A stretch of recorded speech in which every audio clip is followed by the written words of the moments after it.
Yo, I just got stopped like 2 blocks ago, yo. You look very suspicious. Cause y'all always looking at me crazy.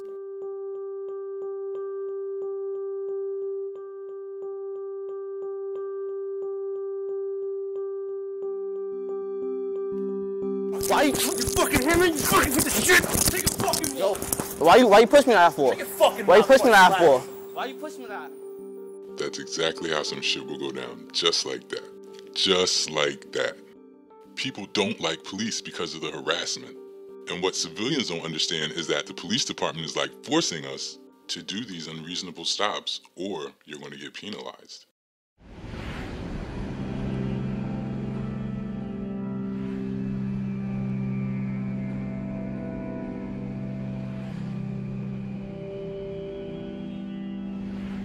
The mayor seemed completely unapologetic about the practice. He said it has to go forward, it's necessary. Do you have the Well, same? I think the mayor is absolutely correct. Some people are just very hurt by it and upset when they're stopped unnecessarily. Well, What I understand message that. do you have Some to people, you're taking away, at the very least, you're taking away people's time. So I understand people may not be happy with it, but I can also assure you that I go to the communities of color, people want more. So They want it's more not- stop and frisk. Absolutely.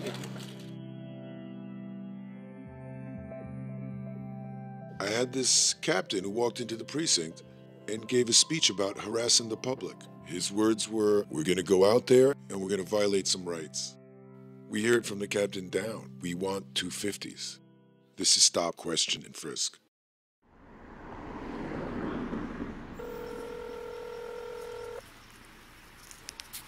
Yeah, 116th Street between Madison and Free Park.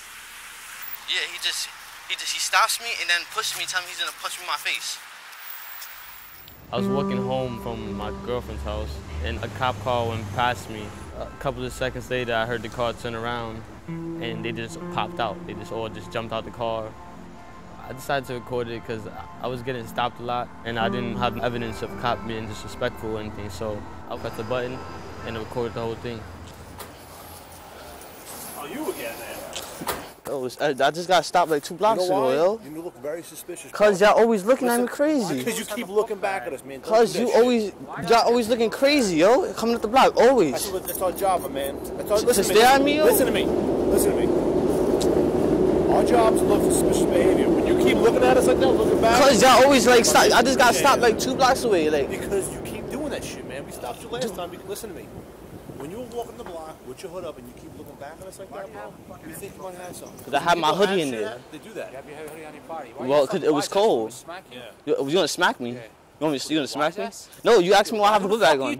You asked me why I had a book bag on. You asked me if I had a book bag on. Yo, why you? Come on, why you touching me for? He was holding me. He was going through every pocket. He was going up, down. He was going through my sweater. Then that's when he told me to keep my hands on my head. So I was like this the whole time. You want to go to jail? For what? Shut your fucking mouth, kid. What am I getting arrested for? Shut your mouth. What am I getting arrested for? For being a fucking mutt, you know what? Oh, so that's a law? Being a mutt? Who the fuck are you talking? Cause you over here telling me why I have a hoodie, why I have a book bag on except for my hoodie. He decided to take my hand from here and he put it behind my back like that. Why you putting it on my arm way back here? Shut your fucking mouth! You asking me questions. Weren't you a fucking explorer at one point? I was, and Have some fucking respect. Because that stopped me. You always stop me for no reason. You want somebody talking Why you pushing? break your fucking arm. You're gonna break my arm. For what? Dude, I'm gonna fucking break your For what? arm. Who's your father? He's gonna punch me in my face? Where? He's not gonna answer. He don't got a phone. You're a traffic? Nope. Yup. He's a traffic cop? Yup. Figures.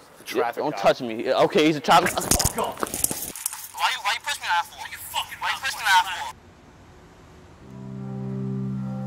Why they holding me? The sergeant's holding me like this. He's like, I'm gonna break your arm. I'm like, why you? I'm like, you gonna break my arm? He's like, yeah, and I'm gonna punch you in the face. I was like, you gonna punch me in the face? And he's like, yeah. He's like, and then I'm gonna arrest you. I'm like, arrest me for what? And he's like, for being a mutt. So he grabbed me by my book bag and he started pushing me down. So I'm going backwards like down the hill, and he just kept pushing me and pushing me. It looked like he was gonna hit me. I felt like they were trying to make me resist or fight me back. Why you push me like that for? I swear to God. Why you Take push a me like that? fucking Why you Take a fucking walk. Why you You fucking hear me? You fucking with the shit. Take a fucking walk. Yo, why you touch me like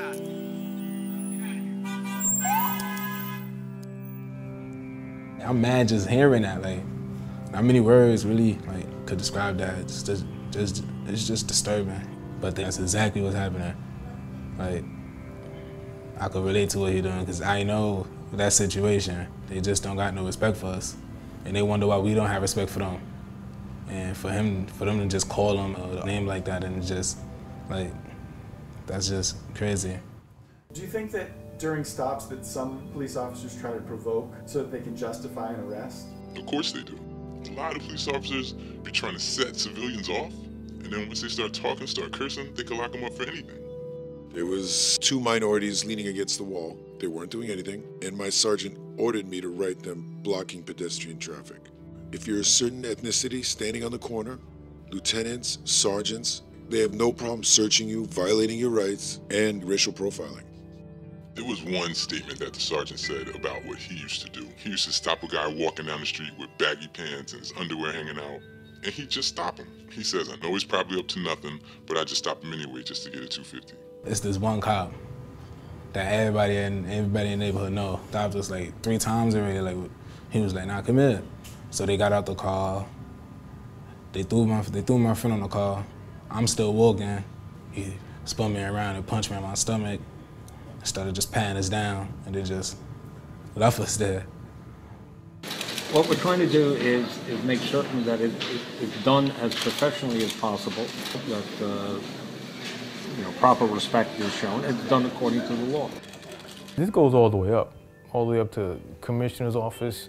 I'd say even the mayor's office, where they're trying to be proactive and say, look, we're stopping people, we're getting drugs and guns off the streets.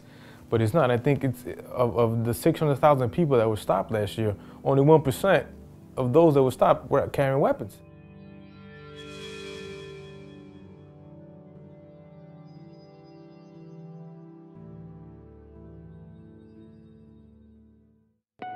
The NYPD's controversial stop and frisk policy. NYPD program known as Stop and Frisk.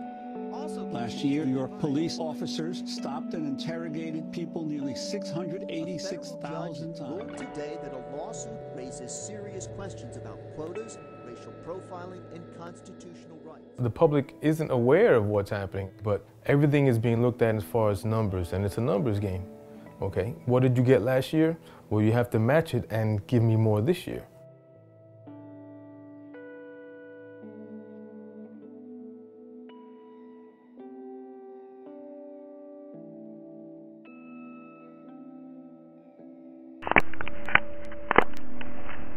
We're just looking at your activity based on other people's activity within your command. They feel like you're doing your thing. All I'm asking you is to avoid anything further. Do a little bit more. Okay, when it's not that hard to do a 250. I ain't gonna lie, when my first 250 first started coming out, I was big on not stopping nobody for no 250, but then I kept getting hit and hit hard about it. You need to do 250, you need to do 250. So I started doing them just to keep the heat off of myself, because I didn't want to be in no trouble or anything like that. So I just did the 250 just to do it. Will you use your... Yes, I'll do some writing.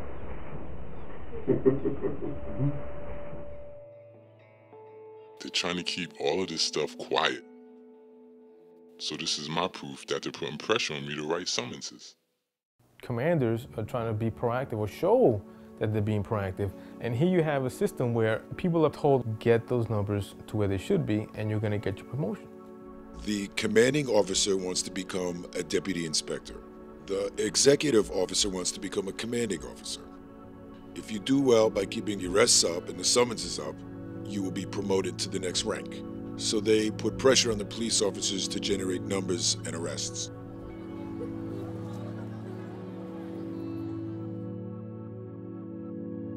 I mean, let's be real, it is a quota. Nobody wants to call it that, but that's what it is. They call it a performance objective, they call it a goal, they can mask it however they want. It's a quota, and it does exist. Some of us, under the stress, make them up. Some of us, under the stress, stop innocent people and search them. And there's certain units out there that will just run around and stop everybody.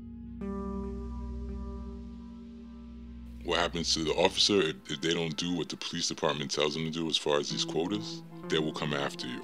Come after you meaning transfers, give you low evaluations. They give you unwanted assignments, put you in a post which is very dangerous, high crime, by yourself, in a corner. This is a form of retaliation. Basically, change of tours, put you on the midnight. They make you look bad on paperwork, and that paperwork will trail you for the rest of your police career. And knowing that your livelihood's at stake, you meet the quota. It does create this feeling of, hey, listen, I gotta get my numbers. When you put that pressure on the officer, this us versus them mentality does exist. When I came into this police department, I wanted to help people. But the civilian population, they're being hunted. Instead of being protected by us, they're being hunted, and we're being hated. The police department is pushing the new guys to be bounty hunters. And I use that word because that's exactly what it is. They're hunting. There's a lot of officers who are fed up and want to do something about it, and there's people who are scared.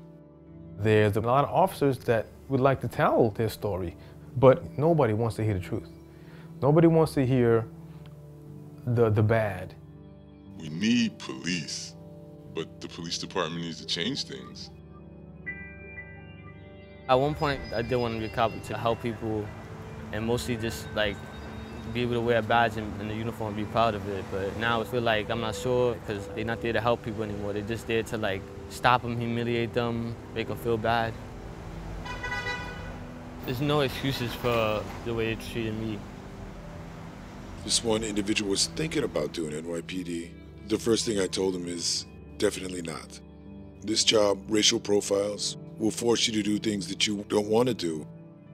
We're supposed to be the best in the world. We're the best at making money, and we're the best at arresting and summoning everybody.